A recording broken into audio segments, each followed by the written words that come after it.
Nah, ini kan Tante, saya kan pernah dengar cerita tentang bagaimana Tante Hani ini kenal dengan Tuhan Yesus gitu. Nah, saya pernah dengar, menarik sekali ya kesaksian Tante. Nah, mungkin buat teman-teman yang belum tahu bagaimana kisahnya Bu Hani, mengenal Tuhan seperti apa, mungkin terus ada pergolakan dari keluarga, dan ya seperti sampai sekarang ini tetap bisa setia di dalam Tuhan Yesus dan pelayanannya juga masih aktif. Bisa cerita Tante mungkin ke teman-teman. Iya, mungkin awalnya ya saya percaya dengan bahwa dalam pujian itu ada kuasa. Saya itu mendengar pujian. Pertama kali lagu rohani yang saya dengar, ada lagu sekolah minggu kalau nggak salah, nyanyiannya seperti ini. Yesus sayang padaku, Dia panggil marilah untuk jadi anaknya, turut kata hatinya. Nah, lagu itu saya dengar dari tetangga ketika saya mau pindah rumah. Terus terngiang, kenapa lagu ini begitu menyentuh hati saya?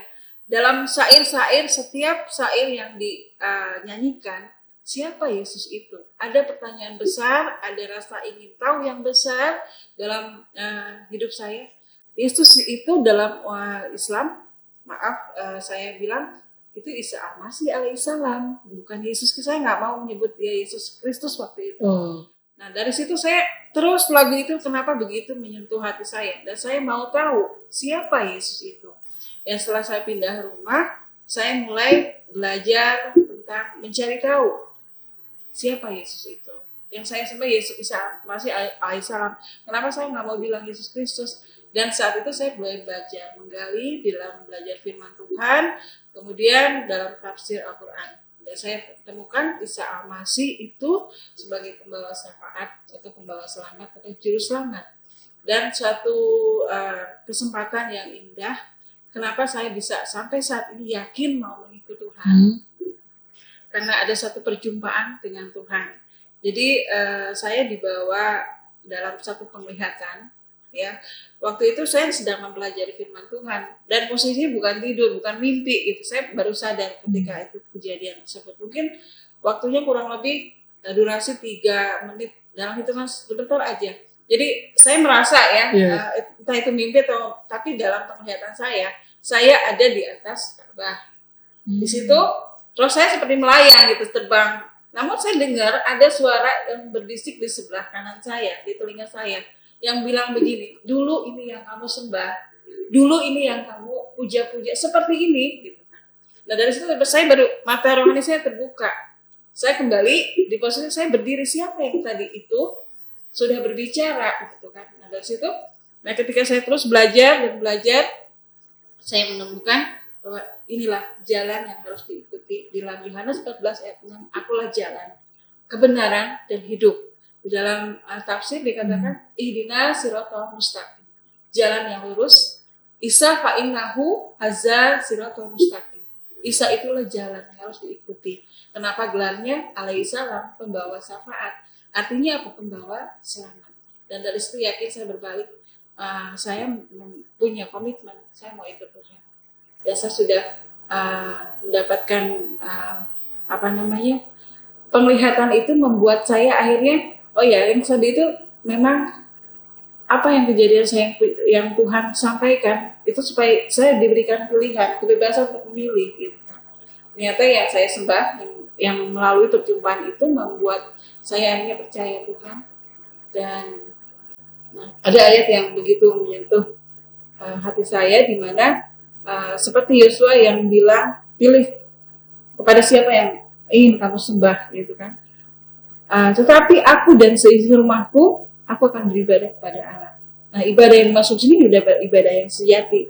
Seperti dalam Roma 12 ayat 1, persembahkanlah tubuhmu sebagai persembahan hidup yang kudus dan berkenan kepada Tuhan. Jadi dengan anugerah itu ya saya salah satu suku yang berada di Jawa Barat tentunya sangat sulit sekali. Pergumulan pasti ada, suku Sunda apalagi.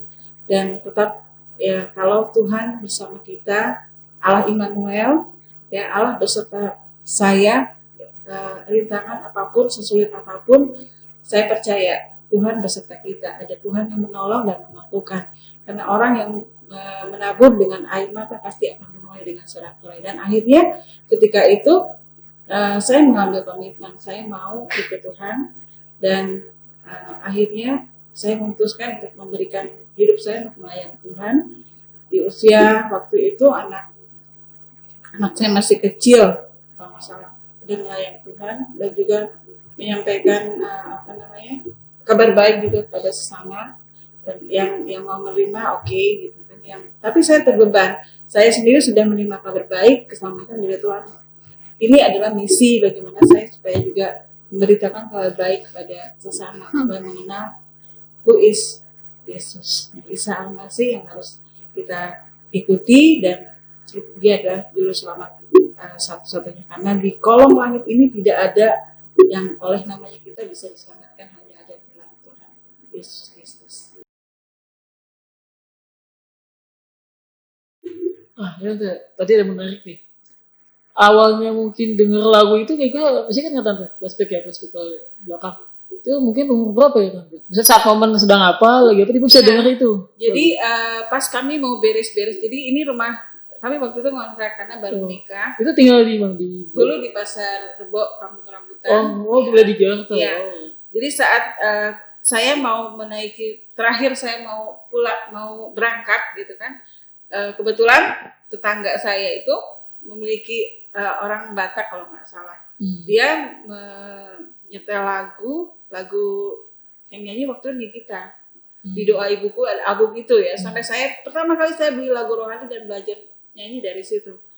Itu terngiang-ngiang sampai ya mungkin saat pindah-pindah itu kan dengan lagu musik, ini lagu kok enak banget ya gitu. Sampai terngiang-ngiang di telinga sampai saya tiba di Tangerang di rumah saat ini. Itu sampai saya minta ke suami, tolong beli lagunya dong, cariin kasetnya, dan situ saya bisa belajar.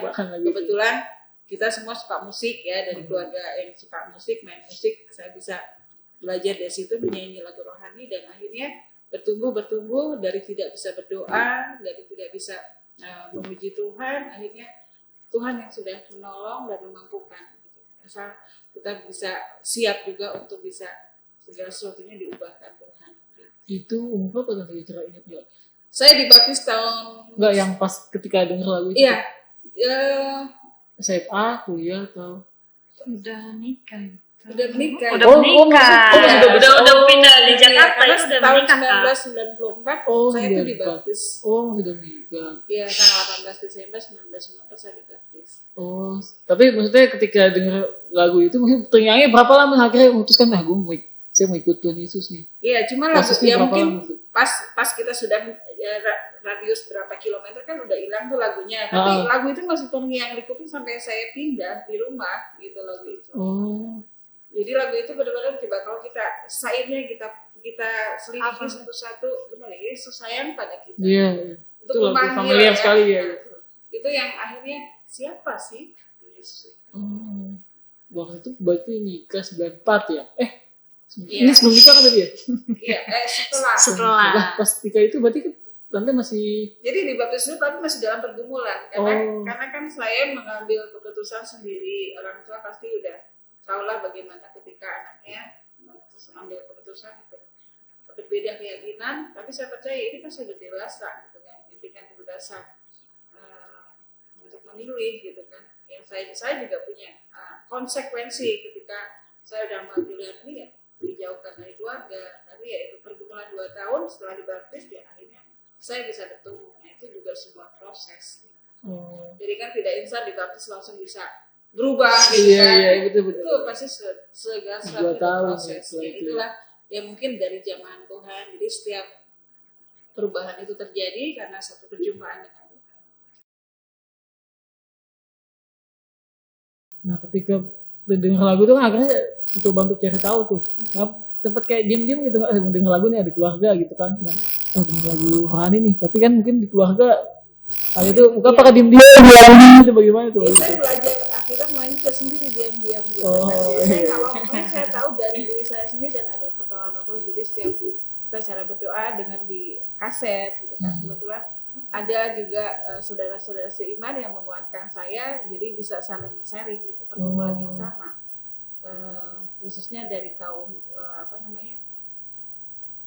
muslim ya, kedar ya, ex kedar gitu. Jadi saya percaya bahwa mereka pun saling menguatkan dengan satu peristiwa yang sama gitu, bahwa terus maju dalam Tuhan, terus berproses untuk bertumbuh, dan ketika kita mau memberi diri diajar, mau memberi diri belajar, pasti segala sesuatunya akan berubah dan kita dimampukan pasti. Jadi saya percaya bahwa ikut Tuhan itu menyenangkan gitu, walaupun memang ada kerikil-kerikil sedikit atau mungkin batu, tapi saya percaya bahwa endingnya itu luar biasa. Rencana Tuhan itu bukan rencana kecelakaan, tapi membawa damai sejahtera. Dan saya merasakan endingnya, walaupun mungkin secara materi Tuhan kasih mungkin dalam hal kebajikan yang akhirnya kita juga bisa menolong saudara kita dalam penginjilan pribadi misalnya. Waktu itu saya bisa bersama ada tim dalam perkumpulan persekutuan ministry ya, pernah membantu di rumah sakit rehabilitas orang-orang gila di Grogol ya? Di Tiga Raksa, nggak Desa Jambe waktu itu, namanya rumah pemulihan gitu. Jadi ikut juga dengan beberapa kaum ex-kedar, di situ dia saling menguatkan. Kamu kalau dalam Tuhan mungkin dibenci sama orang tua, dijauhkan dari keluarga, jalan terus kan itu Tuhan itu tidak pernah sia-sia gitu. Tuhan beserta kamu. Ya akhirnya ya pengalaman demi pengalaman yang itu menguatkan kita, dan kita belajar apa sih yang Tuhan ingin pelajari melalui sebuah masalah, melalui sebuah persoalan yang akhirnya kita menjadi kemudian bertumbuh dan dewasa secara rohani. Nah, menarik dibantu. Nah itu ketika misalnya udah memutuskan saya mau ikut Tuhan Yesus, nah itu reaksi pertama keluarga gimana? Orang tua, mungkin kakak adik. Gue tuh kalau misalnya tante anak berapa dari? Saya kebetulan anak yang kedua dari 4 bersaudara. Nah itu untuk reaksi keluarga pertama mendengar ya, tentunya anak perempuan satunya reaksinya ya mungkin sama seperti orang lain ya, pasti ya, mungkin ya terpisah jauh dari keluarga, tidak dianggap seperti itu. Tapi ya itu.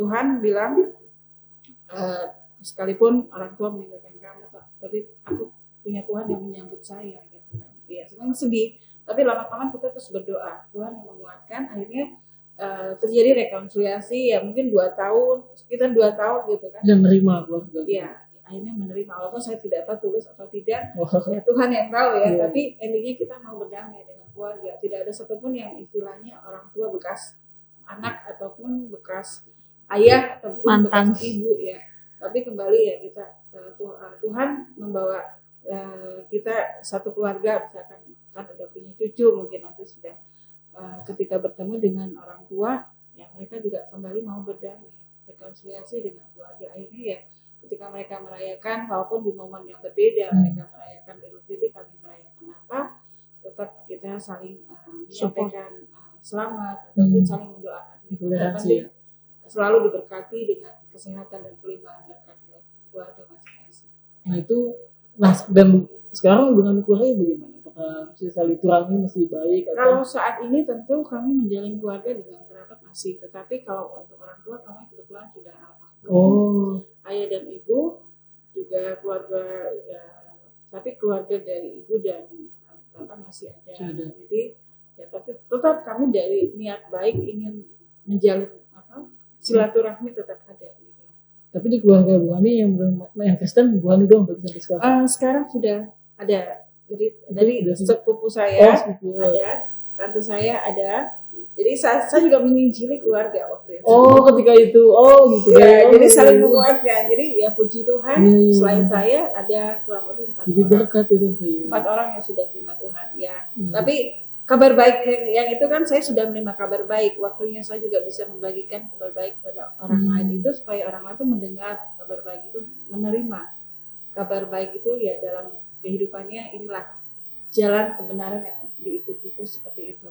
Dan ketika ya ini namanya penginjilan pribadi seperti itu, 4 dari keluarga ya puji Tuhan, walaupun 4 tapi kan Tuhan punya rencana. Saya sudah menyampaikan, selanjutnya mungkin Tuhan yang bekerja ya, menjamah juga masih merindukan juga mungkin keluarga-keluarga yang dekat juga mau mengenal kebenaran itu dengan secara pribadi dengan Tuhan, dengan berjumpa. Tapi saya terus mendoakannya.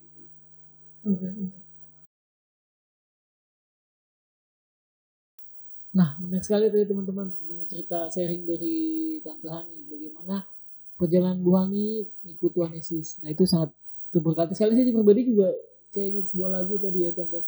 Sebelum Bu Yesus memanggil, itu mungkin cara Tuhan memanggil kita secara pribadi dengan apapun gitu, mungkin saya juga terberkati dengan apa yang disampaikan oleh Bu Hani. Nah, kalau dari Ruth nih, tahu nggak nih? Maksudnya nyokap, maksudnya, dulunya ya itu gitu. Belum. Taunya pas sudah. Pas mau tapping video tentang ya? perkenalan okay. itu. Itu, nah itu gimana? Lu apa yang lu hasil ketika? Itu nyokap gue tuh begini. Ya kan sempet shock juga sih, tapi bukan shock, tapi apa ya? Lebih ke inspirasi lah buat orang lain gitu. Oh gitu. Terus jadi bangga nih, nyokap gue gini. Iya, bisa buat berkat banyak orang juga sih. Gitu. Nah, terakhir nih Tante, perjalanan Tante ikut Tuhan Yesus Kristus gitu. Nah, ada nggak sih momen yang paling mungkin menarik selama ikut Tuhan Yesus ketika mungkin dalam perjalanan mengenal Tuhan Yesus? Momen apa yang mungkin paling menarik? Adakah kayak atau nggak ayat Alkitab nih yang jadi pegangan Tante berjalan bersama Tuhan Yesus sampai sekarang di tengah keluarga dengan pegangan gitu? Mungkin saya kalian closing statement gitu buat teman-teman yang mungkin sedang berjuang juga nih, perubahan batin ketika kenal Tuhan Yesus gitu, mungkin teman sedang berjuang gitu, Tuhan Yesus seperti apa, gimana mungkin. Ya, sebenarnya mengikuti Tuhan itu saya sudah sampaikan, ada bilang asik ya, asalkan kita mau terus maju dalam Tuhan, mau memberi diri untuk dipimpin oleh Roh Kudus. Ya, setiap hari kan makanan, ada ayat yang mengatakan bahwa manusia hidup bukan dari roti saja, tetapi dari segala sesuatu yang diucapkan oleh ucapan Allah. Gitu kan? Jadi mari selagi kita masih diberikan kesempatan, masih diberikan kesehatan, setiap menit, setiap detik waktu yang Tuhan anugerahkan kepada kita sebagai waktu yang berharga, bagaimana kita belajar untuk mengasihi Allah, untuk melakukan kehendak Tuhan. Karena saya juga mengalami semuanya bahwa hidup saya juga merupakan pemberian dari Tuhan. Apapun yang saya lakukan, mari kita juga mau memberikannya itu untuk Tuhan. Karena saya percaya bahwa mungkin awalnya kita harus, Tuhan katakan bahwa harta yang kami punya dalam bejana tanah liat rapuh dan mudah pecah, tapi di dalam itu ada harta yang indah. Bahwa dalam hidup kita ada Tuhan, tubuh kita sebagai bait Allah. Mari dalam Roma 12 ayat 1, persembahkanlah hidup kita sebagai tubuh kita sebagai persembahan yang kudus, yang berkenan kepada Tuhan. Itu yang disebut sebagai ibadah yang sejati. Jadi komitmen kepada Tuhan, tetap patuh dan taat mengikuti Tuhan, karena saya percaya memang ketaatan itu berat, tetapi ketaatan itu akan menjadi kunci berkat. Tuhan berkati. Oke, terima kasih Tante dan Ruth untuk sharing-sharingnya. Nah, tadi kita kesimpulannya taat. Nah, itu yang poin pertama, bagaimana kita terus tetap setia kepada Tuhan, taat. Nah, terima kasih untuk Tante Hani dan Ruth untuk waktunya untuk sharing-sharing. Semoga ya bermanfaat dan bisa teman-teman yang mendengar gitu. Terima kasih, Tuhan berkati untuk keluarga Bu Hani, aktivitasnya, pekerjaannya, pelayanannya. Nah, sekian dari podcast kita kali ini. Nah, mungkin buat teman-teman yang mungkin ingin sharing atau kita belajar atau mungkin diskusi, ngobrol santai, cover lagu atau saksian seperti yang Bu Hani alami, boleh DM kita di Instagram kita di bawah ini, di Instagram kita Berasa TV. Nah, terima kasih teman-teman. Tuhan Yesus memberkati.